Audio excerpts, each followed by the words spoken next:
Hello friends, ഞാനിന്ന് mutton സൂപ്പാണ് ഉണ്ടാക്കാൻ പോകുന്നത്. മട്ടൺ സൂപ്പ് എന്ന് പറയുമ്പോൾ നിങ്ങൾ കഴിച്ചിട്ടുണ്ടാവുന്ന മട്ടനിൽ കൊഴുക്കട്ടയും കൂടെ ചേർത്തിട്ടുള്ള മട്ടൺ കൊഴുക്കട്ട സൂപ്പാണ് ഉണ്ടാക്കാൻ പോകുന്നത്. അപ്പോൾ നോക്കാം. ഏകദേശം 1/4 കിലോളം മട്ടൻ്റെ സൂപ്പാണുള്ളത്. അപ്പം നമുക്കിതിപ്പോൾ ചെയ്ത് നോക്കാം. ഓക്കെ,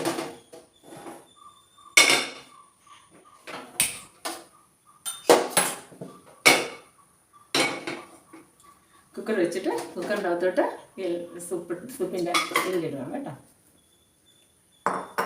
എന്നിട്ട് അതിലേക്ക് ഒരു 15 ഉള്ള കൊച്ചുള്ളി,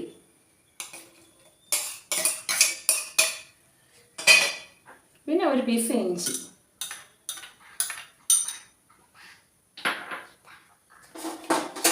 പിന്നെ അതിലേക്ക് ഏകദേശം ഒരു അരഭാഗത്തോളം വെള്ളം, കാണാൻ പറ്റുന്നുണ്ടാവും അല്ലേ? അരഭാഗത്തോളം വെള്ളം ഒഴിച്ചു. ഇനി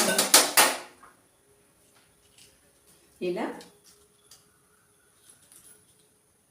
ഗ്രാമ്പ്, പട്ട, ഏലക്ക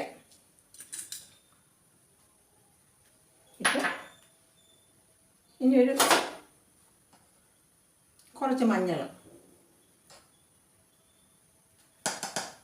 ഇനി കുറച്ച് കുരുമുളക് നമ്മുടെ ഏരിയ അനുസരിച്ച് ഇട്ടാൽ മതി കേട്ടോ. കുറച്ച് കുരുമുളക് കൂടി,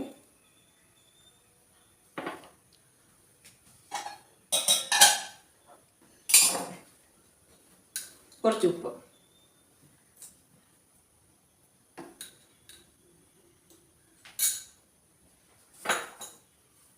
പിന്നെ കറിവേപ്പില 2 ഇതിൽ മതി. 2 ഇതിൽ കറിവേപ്പില നന്നായിട്ട് ഇളക്കി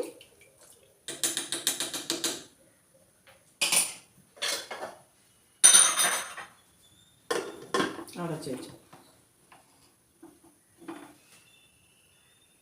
ഇനിയിപ്പോൾ കൊഴുക്കട്ടയ്ക്ക് വേണ്ടുന്ന സാധനങ്ങൾ മിക്സ് ചെയ്യണം. കൊഴുക്കട്ടയ്ക്ക് വേണ്ടുന്ന സാധനങ്ങൾ മിക്സ് ചെയ്തിട്ട് വരാം. അപ്പോഴത്തേക്ക് ഇതൊരു ആവി വന്ന് വെയിറ്റ് ഇട്ടിട്ട് ഒരു 5 വിസിലാകുമ്പോഴത്തേക്ക് ഓഫ് ചെയ്യണം കേട്ടോ. ഓക്കെ, ഇപ്പോൾ പിന്നെ സൂപ്പ് ഏകദേശം വെന്തിട്ടുണ്ട്, ഒരു 3/4 ഭാഗം വെന്തിട്ടുണ്ട്. അപ്പോൾ നമുക്കിനി മാവ് മിക്സ് ചെയ്ത് വെച്ചിരിക്കുകയാണ്. ഒരു ബൗളിൽ മാവാണ്, നമ്മൾ ഇടിയപ്പത്തിനൊക്കെ മിക്സ് ചെയ്യുന്ന പോലെ ഒരു ബൗളിൽ മാവ് എടുത്തിട്ട് അത് മിക്സ് ചെയ്ത് വെച്ചിരിക്കുകയാണ്. അപ്പോൾ ഇതിലേക്ക് കുറച്ച് ജീരകപ്പൊടി,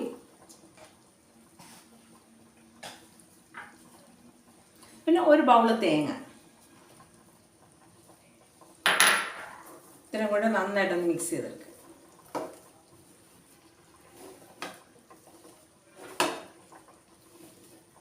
സൂപ്പ് ഒരു 5 വിസിലായപ്പോഴത്തേക്ക് ഞാൻ ഓഫ് ചെയ്തത്, കാരണം കൊഴുക്കട്ട വേവാനുള്ള സമയം കൂടെ അതിൽ കിട്ടണമല്ലോ.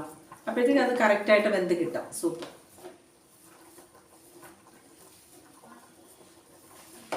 ഇത് നന്നായിട്ട് മിക്സ് ചെയ്തെടുക്കുക. നന്നായിട്ട് മിക്സ് ചെയ്തിട്ടുണ്ട്. ഇനി ഓരോ ഉരുളകളായിട്ട് ഇട്ടിട്ടു.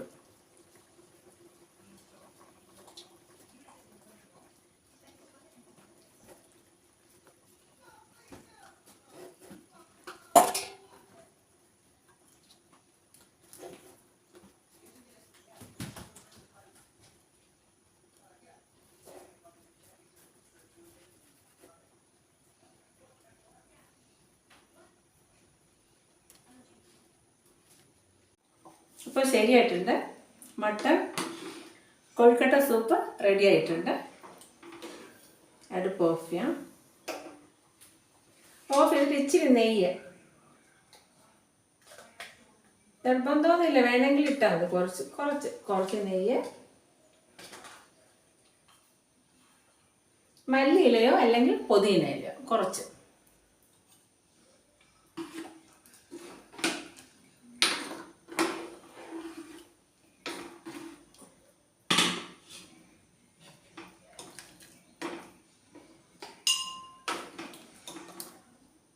കണ്ടോ?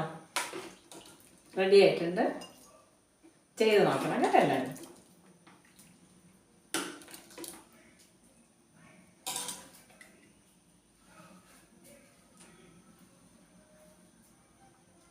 അപ്പോൾ എല്ലാവരും ചെയ്ത് നോക്കണം. ഓക്കെ.